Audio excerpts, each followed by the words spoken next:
여러분 안녕하세요. 한적한 지방 소도시에서 꽃집을 운영하고 있는 여자입니다. 저는 부모님 두 분을 어린 나이에 일찍 여의었습니다. 그래서 저는 제 스스로가 재수가 없고 불행한 사람이라고 생각을 했어요.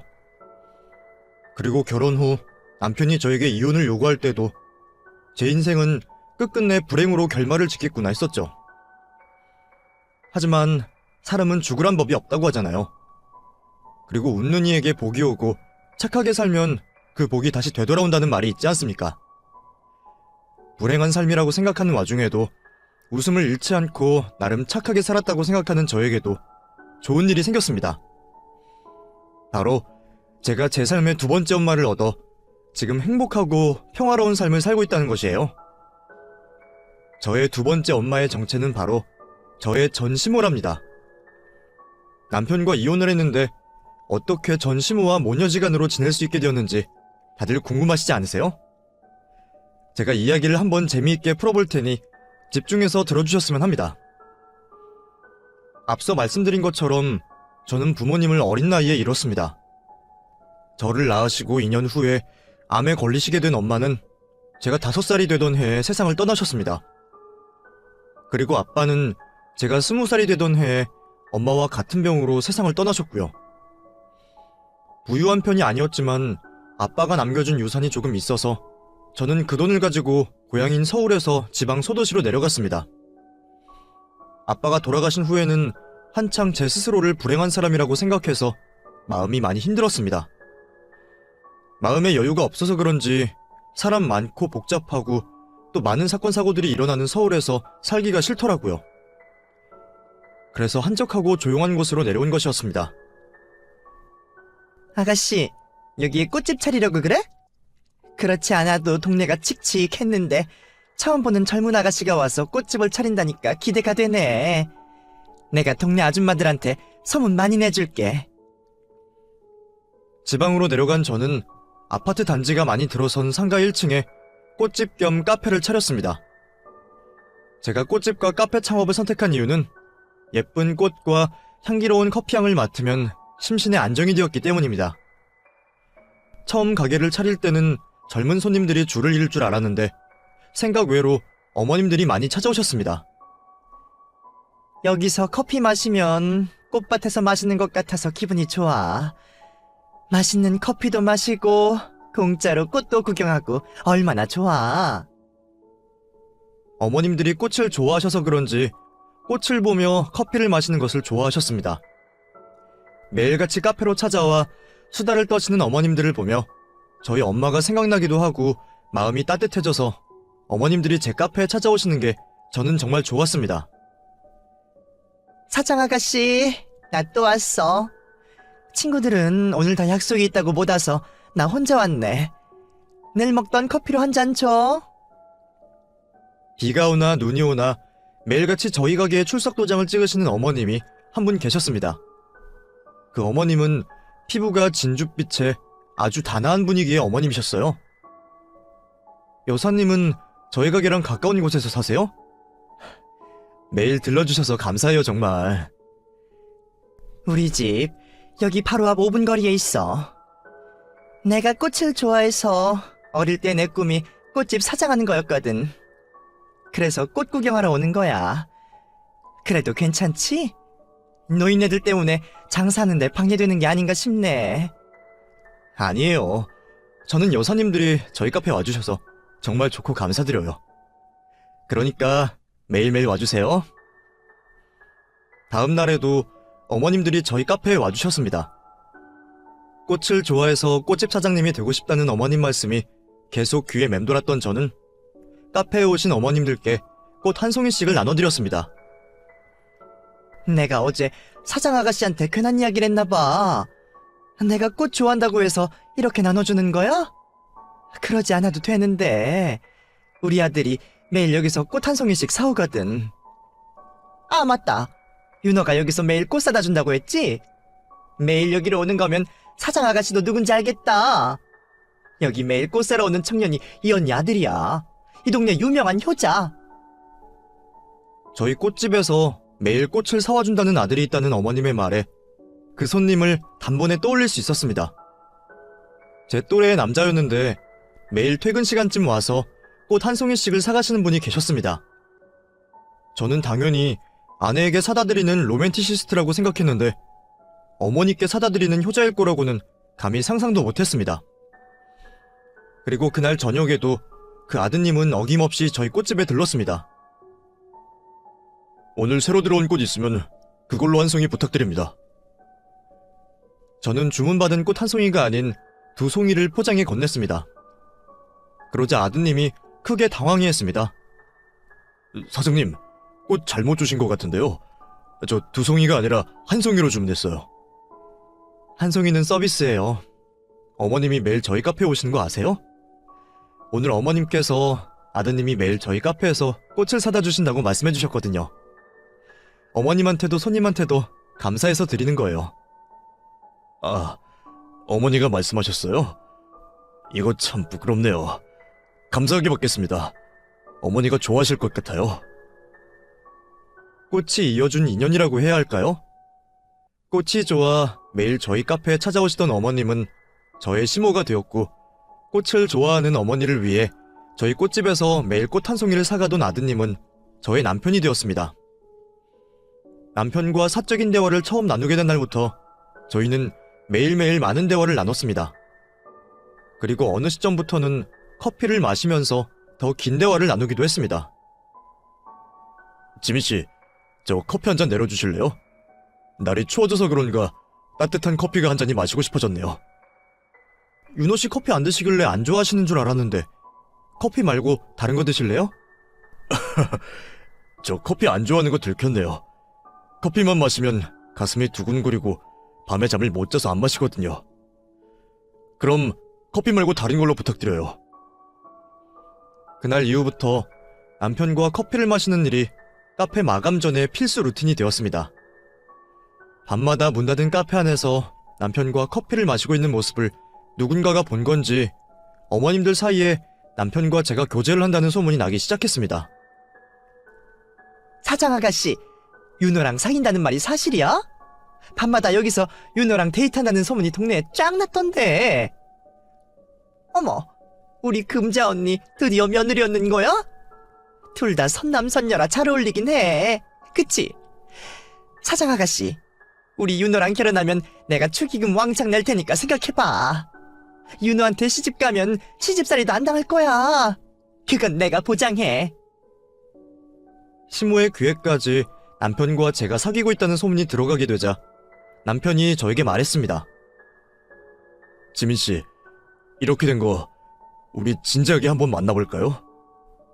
매일 마주치는 저희 어머니랑 어머니 친구분들 때문에 지민씨가 부담스러우실 수 있겠지만 지민씨도 저와 같은 마음이라면 저희 결혼 전제로 진지하게 만나봐요. 남편은 이왕 이렇게 된 거 진짜로 연애를 해보는 게 어떻겠냐고 했습니다. 소문이 나기 전부터 남편에게 사심이 가득했던 저는 남편의 고백을 냉큼 받아들였습니다. 남편과 진짜로 교제를 시작하게 되고 난 후 시모는 저에게 전보다 훨씬 더 잘해주었습니다. 마치 엄마처럼 말이죠. 지민아, 너 무말랭이랑 콩자반 좋아한다고 해서 만들어봤어. 네 입맛에 맞을지 모르겠지만 다른 반찬 먹고 싶은 거 있으면 언제든지 말해. 내가 또 만들어다 줄게. 어머님, 이렇게까지 안 해주셔도 되는데 정말 감사해요. 괜히 저 때문에 어머님 고생하시는 거 아니에요? 매일 집구석에서 할 일 없이 TV만 보던 참에 뭐라도 할 일이 생겨서 나는 오히려 좋아. 그러니 부담 가지지 말고 먹고 싶은 거 있으면 바로 말해. 맛있게 잘 먹을게요, 어머님. 누가 해주는 반찬은 정말 오랜만이라 저 정말 감동받았어요. 시모는 일주일에 한 번씩 반찬들과 국거리를 만들어 가져다 주었습니다. 그뿐만이 아니었어요. 여자 혼자서 카페랑 꽃집 정리하는 거 여간 힘든 일이 아니지. 내가 종종 와서 거들어줄게. 그 외에도 가게 일손 필요하면 언제든지 말해. 내가 도와줄 테니까. 시모는 카페와 꽃집 청소일도 도와주시고 가게 마감하는 시간에 찾아와 마감일까지 도와주셨습니다. 시모는 그렇게 저희 부모님의 빈자리를 채워주셨습니다. 어머님 덕분에 저 요즘 정말 행복해요. 윤호 씨한텐 비밀인데 사실 저는 윤호 씨보다 어머님이 더 좋아요. 그럼 우리 윤호한테 시집 와, 치민아. 나도 우리 치민이가 내 막내딸 같고 너무 예쁘고 너무 좋아. 아줌마들이 치민이 같은 며느리 놓치지 말라고 얼마나 성화인지 모른다. 그럼 저 윤호 씨랑 결혼하면 어머님이랑 한 집에서 같이 살래요. 저 어머님이 해주시는 밥 먹고 살고 싶어요. 그래도 되죠? 남편과 연애를 하고 난 후부터는 모든 것이 속전속결이었습니다. 성격 차이 같은 것도 느끼지 못했고 금전적인 문제나 부모님의 결혼 반대 문제가 없었으니 저희가 결혼을 늦출 이유도 전혀 없었습니다. 지민 씨가 정말 엄마한테 결혼하면 같이 살고 싶다고 했어요? 저는 아들이니까 엄마랑 같이 사는 게 편하지만 지민 씨는 그래도 며느리인데 불편하지 않겠어요? 저랑 있을 땐 괜찮으니까 지금이라도 솔직하게 말해봐요. 지민 씨만 원하면 엄마 집 근처로 집 하나 얻어볼게요. 아니에요, 윤호 씨. 저 어머님한테 같이 살고 싶다고 했던 말 진심이었어요. 윤호 씨도 어머님이랑 떨어져 살면 어머님 걱정될 거 아니에요. 그리고 저 어머님이랑 많이 친해져서 저도 윤호 씨처럼 어머님이랑 사는 게 더 편해서 그런 거예요. 저희 어머니랑 같이 살아요. 남편은 시모 집 근처에 저희 신혼집을 구해보겠다고 했지만 저는 엄마의 사랑을 느낄 수 있는 시모와 같이 살고 싶었기 때문에 남편을 뜯어말렸습니다. 윤호 씨, 저는 어머님이 돌아가신 저희 어머니의 빈자리를 채워주시는 느낌이 들어요. 그래서 어머님이랑 같이 있으면 마치 엄마랑 같이 있는 느낌이 들고요. 그러니까 아이 낳기 전까지만이라도 어머님이랑 같이 살아요, 우리. 저의 바람대로 남편과 결혼 후 저희는 시모와 함께 살 수 있게 되었습니다. 저에게 시모는 친모가 아니라 정말 친정엄마 같았습니다. 잔소리를 들어도 그게 좋았던 저는 시모의 잔소리도 즐기곤 했습니다. 치민아, 얼른 일어나야지. 밥은 먹고 출근을 해야 될 거 아니야. 맨날 그렇게 늦잠 잔다고 빈속으로 출근해서 커피 마시면 속 다 상해. 얼른 일어나. 어머님, 저 5분만 더 잘게요. 5분 뒤에 바로 일어날 테니까 그때 다시 깨워주세요. 아이고, 우리 치민이 아주 참만 보구만. 알겠어. 딱 5분만 더 자는 거야. 5분 뒤에 깨우면 벌떡 일어나야 돼? 저의 신혼생활은 남편이 아니라 시모 때문에 더 행복하고 즐거웠습니다. 그리고 그런 저의 신혼생활을 더 즐겁게 만들어준 사람들이 더 있었는데 바로 남편의 사촌들이었습니다. 외동이었던 남편은 큰 집과 작은 집 사촌들과 친형제처럼 지내서 부부들끼리 일주일에 한 번은 꼭 만나서 술자리를 가졌습니다. 재수씨, 윤호 명절은 저희 집에서 지내시는 거 아세요? 이번 추석에 다른 데 가지 말고 저희 부모님 집으로 오세요. 저희 엄마 음식 정말 좋으니까 기대하고 오세요. 아, 맞다. 당신한테 깜빡하고 말을 안 했네. 우리 집 명절은 큰 집에서 보내고 있으니까 이번 명절에 큰아버지 댁으로 가자. 당신이 가서 할 일은 없어. 형수님들이랑 큰어머니가 알아서 다 하실 거거든. 결혼 후 첫 명절인 추석이었습니다. 남편이 큰아버지 댁에서 명절을 보낸다고 해서 짐을 싸고 있었는데 시모는 거실에 앉아서 TV만 들여다보고 계시더라고요. 그래서 제가 시모를 재촉했습니다. 어머님 뭐 하세요? 30분 뒤면 출발하는데 어머님 짐 다 싸놓으셨어요? 짐 다 싸두셨으면 옷이라도 먼저 갈아입으세요. 윤호가 말 안 했니? 나는 윤호네 큰 집 안 가고 항상 혼자 집에서 명절 보냈어. 지민이 너는 결혼하고 첫 명절이니까 큰 집 가서 어른들한테 인사도 하고 재미있게 잘 놀다 와. 어머님 명절 때마다 집에서 혼자 보내셨다고요? 왜요? 어머님 같이 가요. 어떻게 어머님만 혼자 집에 두고 저희끼리만 갈 수 있겠어요. 명절 때마다 시모가 혼자 집을 지키고 있었다는 게 이해가 되지 않았습니다. 그래서 제가 시모에게 계속 같이 가자고 조르니 남편이 저를 말렸습니다. 여보, 엄마는 집에 있는 게 더 편해서 그래. 나는 할아버지랑 할머니 차례 때문에 무조건 가야 돼서 그러니까 엄마는 걱정하지 말고 우리끼리 가자. 아무리 그래도 그렇지 어떻게 어머님을 혼자 두고 가? 아니면 당신 혼자 가는 건 어때? 내가 어머님이랑 집에 있을게. 그래도 그건 좀 아니지. 결혼하고 첫 명절인데 당신이 빠지면 다들 뭐라고 하겠어. 엄마는 거기 가면 불편하기만 하니까 엄마를 위해서라도 엄마 보고 같이 가자고 하지 마. 시모도 끝까지 큰 집엔 가지 않겠다고 버티고 남편도 괜찮다고 해서 마음은 찝찝했지만 시모만 남겨두고 저희끼리 남편의 큰 집으로 향했습니다. 저희가 큰 집에 도착하자 큰아버지, 큰어머니를 비롯해 모든 가족들이 저와 남편을 환영해 주었습니다. 아이고, 우리 예쁜 윤호랑 귀한 조카 며느리 왔네. 둘 다 밥 안 먹고 왔지? 큰엄마가 얼른 밥 차려줄 테니까 조금만 기다려라. 남편의 큰 집과 작은 집 가족들은 남편을 막내 늦둥이 예뻐하듯 예뻐해 주셨습니다. 덩달아 남편의 아내인 저도 같이 예쁨을 받았었죠. 그런데 그런 와중에 의문점이 하나 들었습니다. 10명이 좋게 넘는 남편의 가족들 중 시모의 안부를 묻는 사람이 단 한 명도 없다는 것이었습니다. 남편도 가족들에게 시모 이야기를 꺼내지 않았었죠. 그 모습을 보고 시모를 챙겨야 할 사람은 나뿐이라는 생각이 들어 저는 주방으로 달려갔습니다. 큰어머니, 혹시 작은 반찬통 하나 있을까요? 전이 너무 맛있어서 집에 갈 때 조금 챙겨가고 싶어서요. 지민이 삐쩍 마르고 입이 짧아 보여서 기름기 있는 음식은 안 좋아하는 줄 알았는데 전을 좋아하는구나.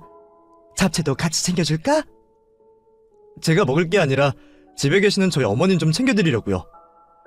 어머님도 큰 집에 오시는 줄 알고 명절 음식을 따로 하지 말자고 했었거든요.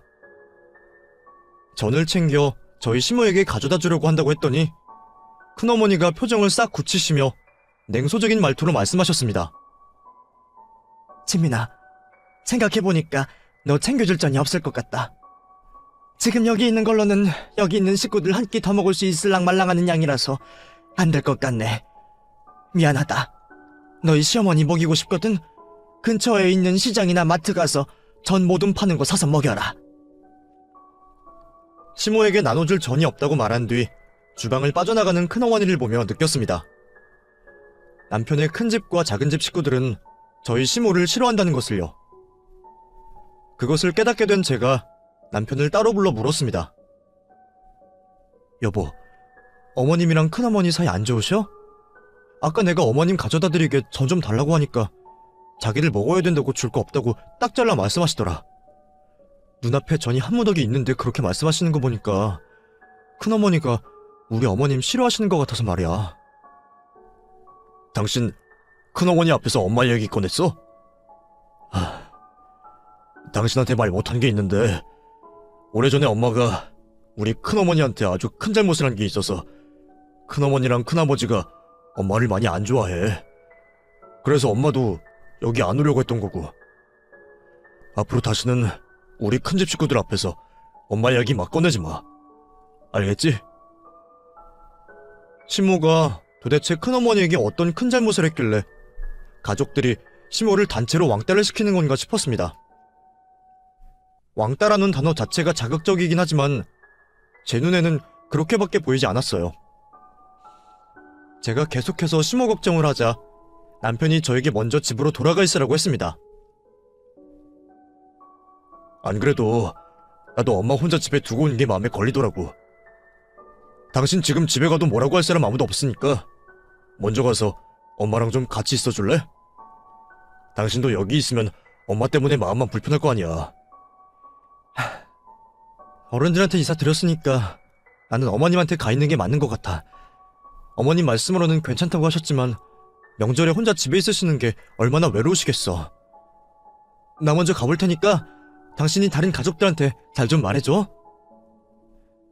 시모가 계속 마음이 쓰였던 저는 시모가 혼자 계시는 집으로 돌아갔습니다. 시모는 혼자 돌아온 저를 보더니 왜 돌아왔냐며 속상해하셨습니다. 거기 있지 왜 왔어? 나는 혼자 있어도 괜찮다니까. 지민이 너 때문에 내가 못 산다 못 살아. 어머님 혼자 집에 두고 가서 마음이 편하지 않더라고요. 그나저나 어머님 식사는 하셨어요? 아직 안 드셨으면 저랑 같이 나가서 맛있는 거 먹어요. 오는 길에 보니까 식당이 꽤 많이 열려 있더라고요. 시모는 왜 왔냐고 하시면서도 제가 돌아온 게 반가우셨는지 저랑 둘이서 보내는 추석 내내 싱글벙글이셨습니다. 시모와 또 하나의 추억을 쌓은 추석이 지나고 난 후였습니다. 남편이 갑자기 저에게 괌으로 여행을 보내주겠다고 했습니다. 여보, 3주 뒤에 괌 여행 일정 잡아놨으니까 큰어머니랑 작은어머니랑 형수님들이랑 해서 일주일 정도 괌에서 쉬다 와. 추석 기간 동안 여자들 차례 음식 준비하느라 고생했다고 남편들이 선물로 여행 보내주기로 했어. 어머님은? 어머님은 당연히 같이 못 가시는 거야? 그럼 나도 안 갈래. 그리고 나도 명절에 일손 한 번도 오지 않았는데 내가 거기에 껴서 가는 건 좀 아닌 것 같아. 형들이랑 돈 모아서 보내주는 거니까 당신도 다녀와. 엄마는 당신 없는 동안 내가 따로 모시고 여행 갈게. 당신 최근에 따뜻한 나라로 여행 가고 싶다고 계속 그랬었잖아. 추석 연휴 때 고생한 아내들을 위해 남편의 사촌들이 돈을 모아 아내들을 괌 여행에 보내주겠다고 했습니다. 참 고마운 일이긴 하지만 또 시모만 빼놓고 가는 거라면 굳이 저까지 갈 이유가 없었기 때문에 남편에게 가지 않겠다고 했습니다. 그런데 남편은 저를 어떻게든 보내고 싶었는지 저 몰래 제 여권으로 티켓까지 발급을 받아놨습니다. 당신 티켓 취소하면 환불도 못 받으니까 그냥 다녀와. 당신만 엄마 생각하는 거 아니고 나도 엄마 생각하고 있어. 정 그렇게 마음 쓰이면 올 때 엄마 선물로 비싸고 좋은 거 하나 사들고 오든가. 공짜로 해외여행을 보내준다고 하는 건데도 어찌나 가기 싫은지 정말 울며 겨자 먹기식으로 여행에 가게 되었습니다. 집을 나서는 순간까지 제가 가기 싫다고 징징대자 시모가 말했습니다. 지민아, 나만 아니면 즐겁게 놀다 올 수 있는 여행이었을 텐데 나 때문에 네가 이렇게까지 여행 가기 싫어하니까 내가 마음이 안 좋다. 이왕 가는 거 나 신경 쓰지 말고 재미있게 놀다 와. 나는 윤호가 강원도 바다 데리고 가준다고 했으니까 거기 가서 맛있는 거 많이 먹고 올게. 네, 어머님. 그래도 저만 가서 정말 죄송해요. 다음에 꼭 저랑 어머님이랑 괌보다 더 좋은 데로 가요. 아시겠죠? 식사 거르지 마시고 잘 지내고 계세요? 저는 남편에게 시모를 잘 부탁한다며 꼭 좋은 곳에 모시고 가서 맛있는 거 많이 사드리라고 신신당부를 하고 괌으로 여행을 떠나게 되었습니다. 처음엔 시모를 두고 혼자 여행을 간 것 때문에 마음이 너무 안 좋았지만 막상 가서 쇼핑도 하고 수영도 하니까 언제 그랬나 싶을 정도로 놀게 되더라고요. 시모에겐 죄송했지만 오랜만에 정말 신나게 놀았습니다. 한국으로 돌아온 후 저는 바로 집으로 가지 않고 저희 꽃집에 시든 꽃을 관리하러 가게로 갔습니다. 가게 문을 열자마자 기다렸다는 듯이 시모의 친구분들이 카페 문을 열고 들어왔습니다. 지민아, 너 지금 너희 시어머니 없어진 거 알고 있니? 너 여기서 이러고 있을 때가 아니야. 어머님이 없어지셨다니요? 그게 무슨 말씀이세요? 남편한테 그런 이야기는 못 들었는데요? 네 시어머니 윤호랑 강원도 놀러 갔다가 실종돼서 경찰들이 수색하고 난리도 아니었다고 하더라. 여기서 이럴 게 아니니까 얼른 집에 가봐라. 시모가 실종됐다는 말을 전해 듣고부터는 제정신이 아니었던 것 같습니다. 가게 문도 제대로 잠그지 못하고 저는 집으로 달려갔어요. 집으로 가보니 남편 혼자 덩그러니 거실 소파에 앉아 있었습니다. 여보, 어머님이 실종됐다니 이게 다 무슨 소리야? 아주머니들이 잘못 알고 계시는 거지? 어머님 안에 계시지? 제 물음에도 남편은 대답을 하지 않고 멍하니 허공만 바라볼 뿐이었습니다. 결국 저는 다리에 힘이 풀려 그 자리에 주저앉아 눈물을 흘릴 수밖에 없었어요. 당신 여행 가고 이틀 뒤에 엄마랑 같이 강원도에 바다 보러 갔는데 아침에 눈 떠보니까 엄마가 이런 편지 한 장만 남겨두시고 사라지셨어. 엄마, 잘못된 선택을 하신 것 같아. 남편이 건넨 종이에는 그리 길지 않은 시모의 마지막 유언이 적혀져 있었습니다. 윤호야, 엄마는 늘 너에게 미안했단다. 지금 엄마는 너랑 지민이에게 짐만 되는 존재인 것 같아 견딜 수가 없구나. 지민이랑 잘 살거라. 부디 먼저 떠나는 이 어미를 원망하지 말아다오. 제 눈으로 시모가 남긴 유언을 확인을 해도 믿을 수가 없었습니다. 제가 아는 시모는 절대 그런 선택을 하실 분이 아니셨습니다. 시모는 제가 긍정요정이라고 부를 정도로 긍정적이신 분이셨기 때문이었어요. 그럴 리가 없어. 어머님이 그럴 리가 없다고. 어머님은 몸도 마음도 건강하신 분이셨잖아. 여보, 그런데 그런 분이 어떻게 이런 선택을 할 수가 있어? 여보, 어머님이 사라지신 곳이 어디야? 내가 가서 찾아볼게. 지민아, 이미 나도 할 수 있는 건 다 해봤어. 전문 다이버 불러서 바닷속도 살펴보고 뒷산까지 올라가서 다 뒤졌어. 근데 엄마가 사라진 그날이 마침 풍랑주의보가 떨어진 날이라 경찰들 말로는 엄마가 먼바다로 휩쓸려 가신 것 같대. 시모의 죽음은 저희 부모님들의 죽음보다 더 충격적이고 받아들이기 힘들었습니다. 제가 시모를 찾을 때까지 장례식을 미루는 게 어떻겠냐고 했지만 아들인 남편의 결정에 따라 제가 괌에서 돌아오자마자 바로 시모의 장례식을 치렀습니다. 여보, 어머님이 돌아오실 수도 있고 사라지신 지 얼마 안 되셨으니까 희망을 가지고 조금만 더 찾아보고 장례식을 치러야 됐던 거 아니야? 나는 지금 우리가 너무 섣부른 행동을 하고 있다고 생각해. 장례식장에서도 제가 남편에게 시모를 더 찾아봐야 되는 게 아니냐고 설득을 하자 옆에서 듣고 계시던 큰어머니가 저에게 화를 내셨습니다. 너는 제발 그만 좀 해라. 우리 윤호 좀 그만 괴롭히라고. 지금 너보다 더 힘든 사람은 아들인 윤호야. 윤호라고 이런 결정을 하는 게 쉬웠겠어? 자기도 해볼 만큼 해보고 안 되겠다 싶으니까 이런 결정을 내린 거지. 너는 애가 순종적인 줄 알았는데 가만히 지켜보니까 그렇지만도 않구나. 재수씨 마음 힘든 거 저희도 잘 알아요. 근데 제가 봐도 윤호가 내린 결정이 맞는 것 같아요. 찾을 수 없는 사람 찾는다고 장례식 질질 끌어봐야 윤호랑 가족들 마음만 힘이 들 뿐이에요. 남편의 친가 식구들은 오래전부터 시모를 싫어해서 그런 건지 시모가 실종됐다고 해도 눈물을 흘리기는커녕 딱히 걱정하지도 않고 모르는 사람이 실종된 것 마냥 그냥 조금 안타깝게만 여길 뿐이었습니다. 그렇게 꿈만 같았던 시모의 장례식을 마치고 난 후였습니다. 당신 가게문 안 열어? 언제까지 가게문 저렇게 닫아둘 거야? 어제 내가 가보니까 가게에 있던 꽃 다 시들었던데 저렇게 두면 꽃도 썩는 거 아니야? 여보, 미안한데 당신이 가서 꽃들 좀 다 버려줄 수 있어? 나 지금 당장은 가게 문 열 힘이 없어서 그래. 정말 미안해. 아니, 당신 엄마 죽는 것도 아니고 내 엄마가 죽었는데 왜 당신이 이 난리야? 언제까지 이러고 있을 건데? 당신 이렇게 누워만 있는 걸 보는 거 나 진짜 힘들어서 그래. 시모가 돌아가시고 난 후 저에게 우울증이라는 녀석이 찾아왔습니다. 그래서 저는 가게 문도 열지 못하고 하루 종일 침대에 누워만 있었는데 남편은 그런 제 모습이 이해가 되지 않고 꼴보기 싫었는지 그런 저에게 매일같이 짜증을 내기 시작했습니다. 그리고 막말까지 스스럼 없이 내뱉었죠. 내가 어머님을 얼마나 좋아했는지 당신도 잘 알잖아.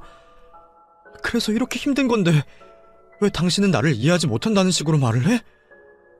아프고 힘든 사람한테 그렇게까지 막말을 해야지 속이 시원해져? 당신이 지금 꼴같지도 않은 짓을 하고 있으니까 그렇지. 아들인 나도 이렇게 멀쩡한데 고작 며느리 따위인 당신이 왜 이러는 거냔 말이야. 집에 쌓인 빨래만 해도 얼만 줄 알아? 엄마 없으니까 집안 살림할 사람 없는 게 지금 나한테 제일 큰 걱정거리라고. 동네에 소문난 효자가 맞았나 싶을 정도로 남편은 변해 있었습니다. 그리고 남편과 제 사이도 점점 멀어져만 갔죠. 그렇게 6개월이라는 시간이 속절없이 흘렀습니다. 남편과 사이가 멀어지긴 했지만 정신이 어느 정도 회복이 되자 남편이 기다렸다는 듯이 저에게 이혼을 요구해왔습니다. 당신이 조금 괜찮아진 것 같아서 하는 말인데 나 밖에서 따로 만나는 여자 있어. 엄마 돌아가시고 나도 힘든데 자기가 더 힘들다고 집안일도 가게일도 내팽개치는 당신같이 이기적인 여자가 아니라 나를 진정으로 위로해주는 여자를 만났어. 내가 다른 여자 만나게 된 건 다 당신 때문이니까 이 상황을 순순히 받아들여. 순순히 받아들이라고? 바람 피운 사람이 뭐가 그렇게 당당해? 당신 머리에 나사가 풀려서 제정신이 아닌 바람에 바람 피우는 걸 왜 내 탓을 하냐고. 그래서 뭐 어떻게 해달라고? 이혼이라도 해달란 말이야? 우리 결혼한 지 얼마나 됐다고? 어머님 돌아가신 지 얼마나 됐다고 그래? 당신 회복되는 대로 이혼하려고 기다리고 있었어. 나는 당신이 멘탈 강하고 건강한 사람인 줄 알았는데 시어머니 죽었다고 우울증 걸리는 거 보고 정이 확 떨어졌어. 당신같이 나약한 여자랑 살다가는 나도 그렇게 될 것 같아서 겁이 나더라고. 그러니까 결론은 나랑 이혼해달라는 말이야. 당신 나가서 전셋집 구할 정도의 돈은 줄게. 깔끔하게 합의로 끝내자. 시모가 돌아가신 지 얼마나 됐다고 벌써 다른 여자가 생겨 저에게 이혼을 요구하는 남편을 보면서 정신이 번쩍 들었습니다. 계속 이렇게 살다가는 남편에게 이혼당하겠다 싶었던 저는 6개월 만에 다시 가게 문을 열었습니다. 저는 제가 다시 정신을 차리고 살면 남편이 저에게로 돌아올 거라고 믿었기 때문에 아무 일도 없었던 것처럼 일상생활로 복귀했습니다. 그렇게 또 몇 달이라는 시간이 흘렀습니다. 폭우가 억수같이 쏟아지는 날이었어요. 이렇게 비가 오면 저녁 손님은 없겠다 싶어 문을 닫으려고 하는데 누군가 급하게 카페 안으로 들어왔습니다. 지민이 맞지? 소리가 들리는 곳으로 고개를 돌리니 가게 문 앞에는 비를 쫄딱 맞은 환자복을 입고 있는 시모가 서 계셨습니다. 순간 죽은 시모가 귀신으로 나타난 건 줄 알고 놀란 제가 소리를 질렀어요. 그러자 시모가 저에게로 다가왔습니다. 지민아, 나다, 니 시엠이. 정신 좀 차려봐라. 저의 손을 잡는 시모의 손에서 온기가 전해지자마자 저는 제 눈앞에 있는 시모가 귀신이 아니라는 걸 그때서 알아차렸습니다. 죽은 줄로만 알았던 시모가 기적처럼 살아 돌아오신 것이었습니다. 어머님 맞으시죠? 어머님 도대체 지금까지 어디 계셨어요? 제가 어머님을 얼마나 기다렸는데요. 다들 어머님 돌아가신 줄 알고 장례식까지 치렀다고요. 지민아, 나 안 죽었어. 나 아직 살아있어. 제발 나 좀 구해다오. 일단은 나랑 경찰서부터 같이 가자꾸나. 어머님, 일단 윤호 씨한테 연락할게요. 윤호 씨랑 같이 가요. 안 된다, 지민아. 윤호한테는 절대 연락하지 마라. 너랑 나랑 둘이 가야 돼. 남편에게는 절대 전화를 걸어서는 안 된다는 시모를 보면서 설마 시모가 사라지신 동안 노망이 나셔서 나타나신 건가 싶었습니다. 시모가 너무 불안해하셔서 일단은 시모가 하자는 대로 남편에게 연락을 하지 않고 시모와 함께 경찰서로 향했습니다. 시모는 경찰서에 도착하자마자 그동안 있었던 모든 이야기를 꺼내놓으셨습니다. 경찰관님, 제 아들놈이 사람 드문 강원도 바닷가 여인숙에 데리고 가서 저를 협박했습니다. 제가 남긴 유서는 제 아들 녀석이 쓰라고 협박해서 쓴 거예요. 제가 아들이 하라는 대로 유서를 써주니까 아들이 땅끝마을 근처에 있는 동네 요양병원에 저를 가둬넣었어요. 어머님, 지금 하시는 말씀 다 사실이에요? 윤호 씨가 정말 어머님한테 그런 짓을 했어요? 윤호 씨가 도대체 어머님한테 왜 그랬어요? 몸을 벌벌 떨며 말하는 시모가 거짓말을 한 것 같진 않지만 소문난 효자 외동아들인 남편이 시모에게 그런 짓을 했다는 게 믿기지 않았습니다. 그리고 그때 제가 몰랐던 남편의 출생의 비밀이 밝혀졌습니다. 사실 윤호는 내 친자식이 아니야. 나는 윤호 아버지랑 재혼한 계모였어. 내 자식들도 있기는 했는데 윤호 아버지랑 윤호 친가 식구들한테 온갖 구박을 다 당해서 자기들끼리 집을 나간 지 오래됐어. 남편이 시모의 친자식이 아니라는 말에 충격을 받은 저는 아무 말도 하지 못했습니다. 절대 상상조차 하지 못한 일이었습니다. 윤호가 나한테 잘해주기 시작한 건 그리 오래되지 않았어. 우리 애들 친아버지가, 그러니까 내 첫 번째 남편이 죽을 때 재산을 나한테 넘기고 죽었거든. 사는 동안 미안했다면서 말이야. 내가 큰 금액의 유산을 받은 걸 알게 된 윤호가 그때부터 나한테 잘해주더라고.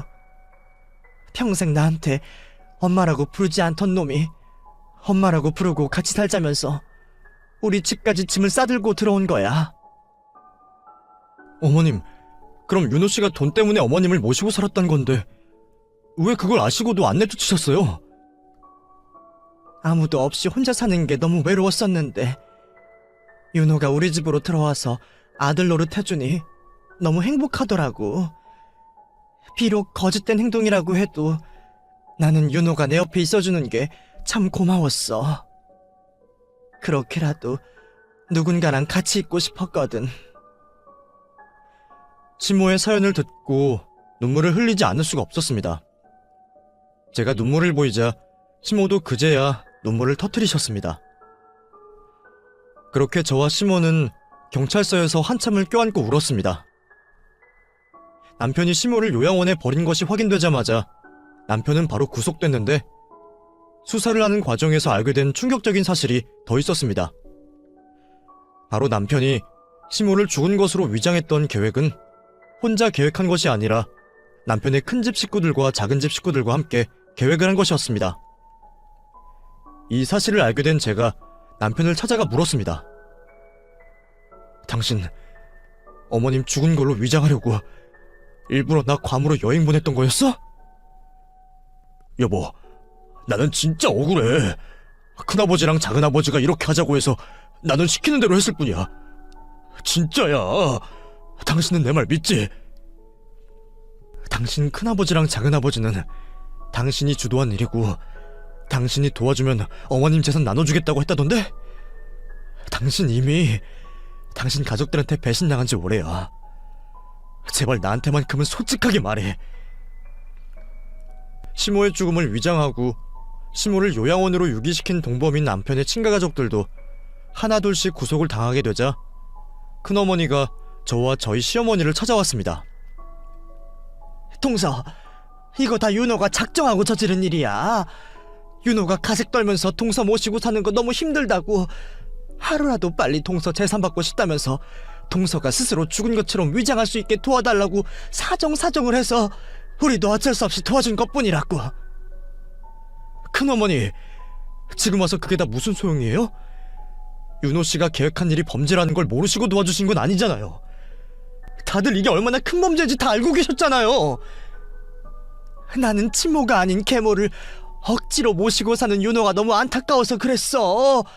솔직히 돈이 아니면 윤호가 왜 동서를 모시고 살겠어? 내 말이 틀렸어, 동서? 큰어머니가 시모를 찾아온 이유는 구속된 가족들을 위해서 찾아온 것이기도 했지만 남편에게서 받아야 될 돈을 받지 못해서 그게 너무 억울해서 찾아온 것이었습니다. 윤호 걔가 동서 사망 신고만 하고 나면 바로 유선 물려받고 우리한테 어느 정도 나눠준다고 했는데 막상 보니까 동서 친자식들 때문에 그렇게는 안 되더라고. 동서 친자식들 찾는 데만 한 세월 걸리고 동서 친자식들 설득시키는 데만 한 세월 걸려서 윤호가 동서 재산에는 손도 못 댔지 뭐야. 어떻게 보면 차라리 잘 됐어. 멀쩡히 살아있는 사람 죽이려고 했던 윤호는 벌 좀 받아야 돼. 시모의 친자식 때문에 결국 시모의 재산에 손도 못 대고 있던 남편은 살아 돌아온 시모 때문에 감옥살이를 하게 되었습니다. 이 모든 일을 주도했던 남편이 가장 큰 징역형을 선고받았습니다. 모든 재판이 끝나고 난 후 제가 시모에게 물었습니다. 어머님, 근데 그 요양원에서는 어떻게 빠져나오셨다고 했죠? 거기서 사람들 감시가 심했을 텐데 빠져나오시기 힘드셨죠? 그것들이 얼마나 독한지 눈에 불을 켜고 나를 감시했다니까. 근데 거기에 일주일에 한 번씩 요양원에 식품 납품하러 오는 차가 있었어. 내가 그 기사한테 제발 살려달라고 사정을 했더니 요양원 사람들 몰래 나를 거기서 빼내주더라고. 그 사람 아니었으면 나는 아마 평생 거기서 갇혀서 거기서 죽었을 게다. 그러면서 시몬은 그 기사님을 찾아 꼭 보답을 하고 싶으시다고 하셨습니다. 그 기사 찾으면 작게나마 돈으로 보상하고 싶은데 찾을 수 있으려나 모르겠다. 나 때문에 일자리가 끊긴 건 아닌지 걱정스럽구나. 어머님, 제가 한번 찾아볼게요. 좋은 일 하신 분이셨으니까 분명 그분에게도 좋은 일들이 생길 거예요. 수소문 끝에 제가 시모를 살려준 기사님을 찾아냈고 시모는 그 기사님에게 보상금을 전달했습니다. 그리고 시모가 갑자기 저에게도 두꺼운 돈 뭉치를 건네셨습니다. 지민아, 그동안 나 때문에 고생 많았다. 이 돈 가지고 가서 여기 서 있었던 일들은 다 잊고 새 출발해라. 너라면 어디서든 잘 살 수 있을 게다. 어머님, 지금 저보고 떠나시라는 말씀이세요? 어머님, 저 부모님도 없고 갈 데 없는 거 어머님이 더 잘 아시잖아요. 그리고 저 아직 윤호 씨랑 이혼도 마무리 못했는걸요? 윤호도 없는 이 집에서 언제까지 나랑 같이 살 수는 없는 노릇이잖니. 이 노인네가 젊은 아가씨 발목을 잡는 것 같아 마음이 편치 않구나. 이 돈이면 서울에서도 가게 차릴 수 있을 테니 고향으로 돌아가라. 시모는 저보고 고향인 서울로 가라고 하셨지만 저는 시모 곁을 떠날 수가 없었습니다. 아니, 솔직히 떠나기 싫었어요. 그래서 저는 시모가 건네주는 돈을 받지 않고 시모 옆에 딱 붙어 있었습니다. 어머님, 저 가게 2년 더 연장해서 서울 못 올라가요. 2년은 꼼짝없이 여기서 살아야 되니까 어머님이 2년만 참으세요. 진짜 어쩔 수 없어요. 내가 너 때문에 못 산다 못 살아. 그럼 딱 2년만 더 있다가 2년 지나면 바로 나가서 살아. 알겠어? 시모는 어쩔 수 없다며 결국엔 저를 내치지 않으셨습니다. 그래서 지금 저는 남편도 없는 집에서 시모와 둘이서 함께 살고 있습니다. 그리고 남편과의 이혼 소송도 얼마 전에 끝이 났답니다. 제가 남편에게 위자료를 받게 되자 그 누구보다 시모가 기뻐하셨습니다. 그 돈이 너한테 가서 참 다행이다. 윤호 아버지 돌아가시고 재산 절반을 나한테 넘겨주셨는데, 아니 글쎄 윤호랑 윤호 친가 식구들이 나한테는 절대로 못 준다고 찾아와서 욕하고 협박하는 바람에 내가 재산을 포기하고 윤호에게 다 넘겨주게 됐지 뭐니. 내가 여기 시집 와서 구박당하고 내 새끼들 잃은 거 생각하면 그 돈을 꼭 받았어야 했는데 그땐 내가 혼자라 힘이 없어서 한 푼도 챙기지 못했었다. 그럼 이거 어머님 돈이네요. 제가 어머님한테 되돌려드릴 테니까 어머님 그동안 서럽고 억울했던 마음 이걸로라도 푸세요. 아니다. 내 손에 들어온 적 없는 돈은 내 돈이 아니다. 어쨌든 그 돈은 네 돈이야. 그러니까 그 돈 쓸데없는 데 쓰지 말고 잘 가지고 있다가 나중에 꼭 필요할 때 써. 알겠지? 그 이후로도 좋은 일은 계속 생겨났습니다. 남편이 시모의 죽음을 위장시키고 시모를 요양원에 보냈다는 소식을 들은 시모의 친자식들이 시모를 찾아온 것이었습니다. 20년 만에 만난 시모와 시모의 친자식들은 서로를 부둥켜 안고 한참을 오열을 하셨습니다. 헤어진 가족들이 지금이라도 이렇게 다시 만날 수 있게 돼서 얼마나 다행인지 몰랐습니다. 얘들아, 지민이는 내 며느리가 아니라 내 막내딸이다. 그러니까 너네도 지민이를 막내 동생이라고 생각하고 잘 지내주려무나. 이 엄이 마지막 소원이다. 친자식들에게 저를 막내딸로 소개하는 시모에게 정말 감사했습니다. 저를 막내딸로 받아준 시모에게 저는 지금 어머님이 아니라 엄마라고 부르고 있답니다. 저는 우리 엄마와 평생 행복하게 잘 먹고 잘 살 거랍니다. 물론 영원히 엄마를 모시고 살 거라고 장담은 못하지만 엄마 곁을 떠나지 않을 거랍니다.